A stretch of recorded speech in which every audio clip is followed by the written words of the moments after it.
येणार. ठीक आहे, आपण आधी एक अंकी समजून घेऊया. ओके, हा मी आता इथून घेत आहे. आता मला सांगायचं हे कितीचं नाणं आहे? एक रुपयाचं. किती आहे ते? किती वेळेस आहे? एक वेळेस आहे. ठीक आहे, म्हणून आपण लिहिणार आहोत म्हणजे एक एकक झाले. एक एकक. आता हे एक नाणं आणि हे दुसरं नाणं. किती नाणे झाले? दोन नाणे. म्हणजेच किती एकक झाले? दोन एकक झाले. किती झाले? एक एकक, दोन एकक. आता मी हे तिसरं नाणं ठेवलं. किती झाले? तीन एकक. है की नाही?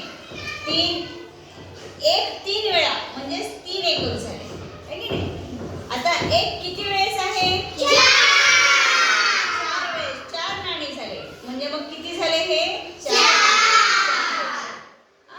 आता हे अजून एक ठेवलं. किती झाले? पाच एकक. Very good. हा, किती नाणी आहे? मग एक सहा वेळेस आलं.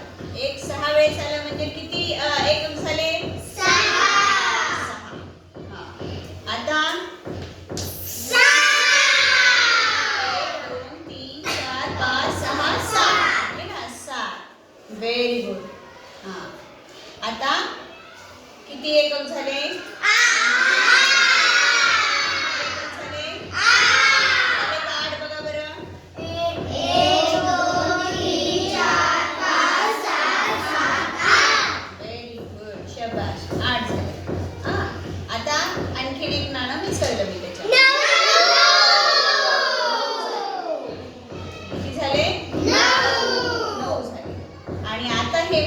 किती झाले? 10.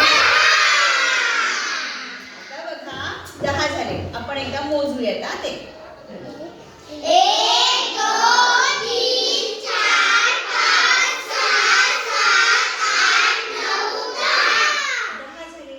पण हे एककाचं घर आहे ना, हे ना? आणि मग हे 10 म्हणजे काय आहे? दशक आहे. मग दशकाचं घर कुठे आहे? आहे. मग या सगळ्याला काय करावं लागेल? ह्या 10ला या घरामध्ये राहता येणार नाही.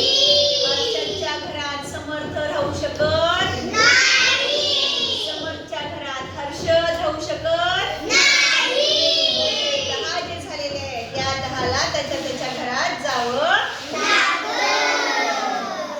हे आले इथे त्याच्या घरामध्ये.